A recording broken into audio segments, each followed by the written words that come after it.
What's up, Algebra 1, potentially Algebra 2?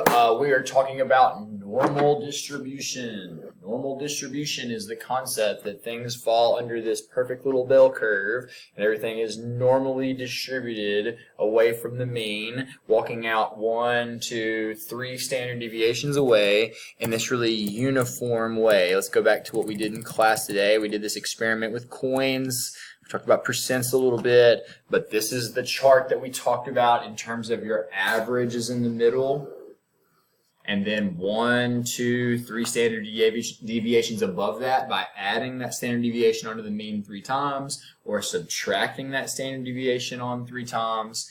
And hopefully you really caught me stressing that you need to memorize these values under the bell curve.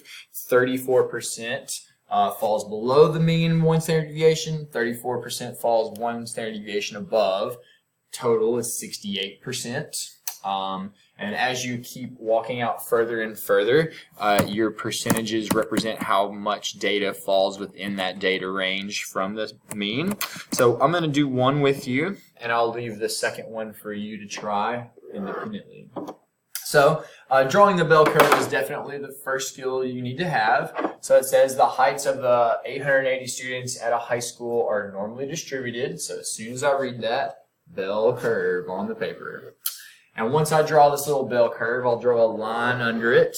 And I want to drop right down the middle the average value, the mean value. We talked about that mu looking thing. Is it an M? Is it a U? It's mu. It's the average. It's just the statistical symbol that we use for average sometimes. We also use X bar. All of those mean the same thing. So I'm going to replace those ideas with my actual average from the problem, or the mean, 67. And now I'm going to use that 67 average, and I'm going to also use the fact that there's a standard deviation of 4 inches to get other values on my number line. So 67 plus 4 will be 71. Add 4 to that, 75. Add 4 to that, 79.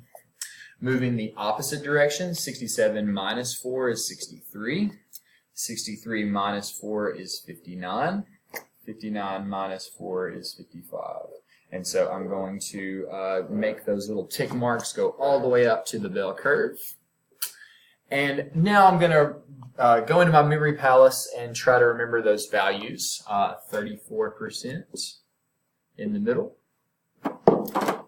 I'm also doing 13.5% if you step down another standard deviation, 2 standard deviations away. And then, again, we talked about how these values are different per class. We're using 2% and then 0.5%. There are some classes that change these values slightly, so it just depends on what class you're taking or what the instructor has asked you to use for these percent values. But if you add all of these up, you will in fact get 100%. Now, once we've drawn the curve and we've got our mean in the middle and our standard deviations all written out and the correct percent values inside the bell curve, it's now time to answer some questions. So let's see, 68% of the students fall between what 2 heights? So 68% falls between 1 standard deviation, falls 1 standard deviation away from the mean, either down or up. And so right there in the middle, I see between heights of 63 and 71. If you are between 63 and 71, that represents 68% of the data as a whole. Now, what percent of the students are between 59 and 67? So I'm going to look back up here and think, okay, between those two is 34 plus 13.5. So let's add those together and you get 47.5. 47.5% falls between 59 and 67. Approximately how many students are more than 71 inches tall? So I want to go up here and say how many students are more than 71 inches tall. So we're looking right of this line here. And so if you were to add 13.5 and 2 and 0.5, that all gives you 16%. So it didn't ask what percentage of students, though. It says approximately how many students is that? Well, we have to remember that they gave us a total. They said there were 880 students total. So basically we're saying 16% of 880 students. So remember, we do percentages by dividing the percentage value by 100. We want to know this value as a decimal. 16 divided by 100 is, well, hold on, 16 divided by 100 is 0.16, and 0.16 times 880, that gives us 140. Because we're talking about students here, and it's saying approximately, that's giving me permission to round to the nearest student. So I'm going to say this is about 141 students. So sometimes you have to use that percentage value to multiply against the total, which is given in the problem. Alright, going back here. Okay, so it says if a student is 63 inches tall, how many standard deviations are they from the mean? So 63, you're only one standard deviation away.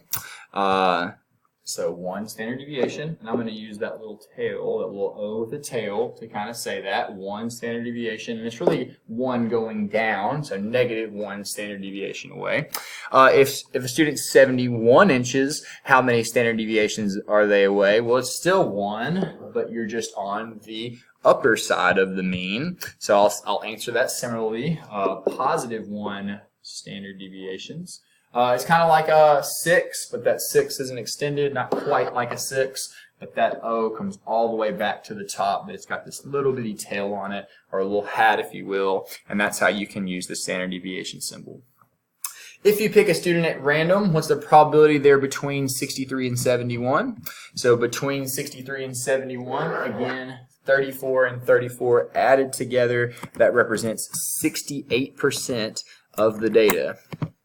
So that is the probability that you pick somebody that is one standard deviation away from the mean, or in this case, between 63 and 71.